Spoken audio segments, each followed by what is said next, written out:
পুরান ঢাকায় আমাদের এই টিপু সুলতান রোডে আমাদের ভাইরা এখানে যত পথচারী মানুষ আছে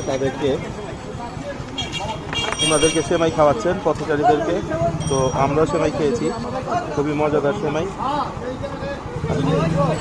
আসলে আমাদের পুরান ঢাকায় এই সকল উদ্যোগগুলো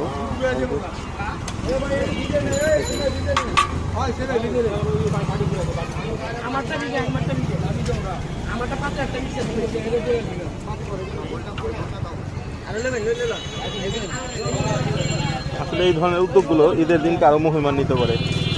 আমরা চাই এই ধরনের বেশি বেশি উদ্যোগ গ্রহণ হোক, দেশের অবস্থা ভালো থাকুক, ইউনূস সরকারও ভালো থাকুক। আসলে দ্রব্যমূল্যের যে নিয়ন্ত্রণটা হয়েছে এই বছর রমজান মাসে, এটা মানে আমার জীবনে প্রায় সারা জীবনে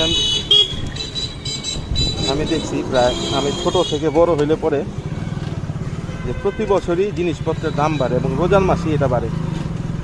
কিন্তু আল্লাহর রহমত এই বছর শুধু আমি না, আমি অনেক মানুষকে দেখেছি, জিজ্ঞেস করেছি, তাদের জীবনের প্রথম যে জিনিসপত্রের দাম বাড়ে নাই।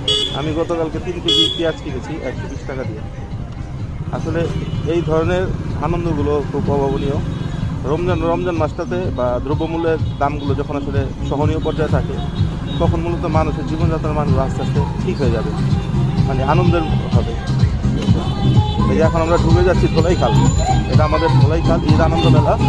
এটাও আসলে প্রথম।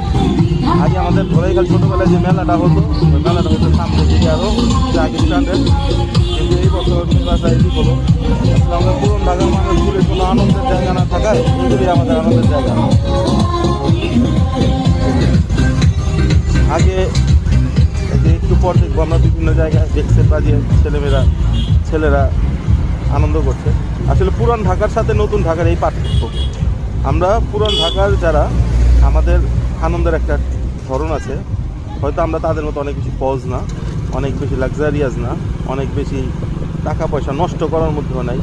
হ্যাঁ, আমাদের পুরান ঢাকার ছেলেপেলে অনেক বেশি মানে হাই এডুকেটেড না, তা বলবো না, কারণ এখন আমাদের অনেক হাইলি এডুকেটেড ছেলে মেয়ে আছে, আমাদের ভাই ব্রাদার আছে। তো এইগুলো আসলে আমাদের জন্য একটা গর্ব। পুরান ঢাকা আসলে একটা আনন্দের জায়গা। ধন্যবাদ।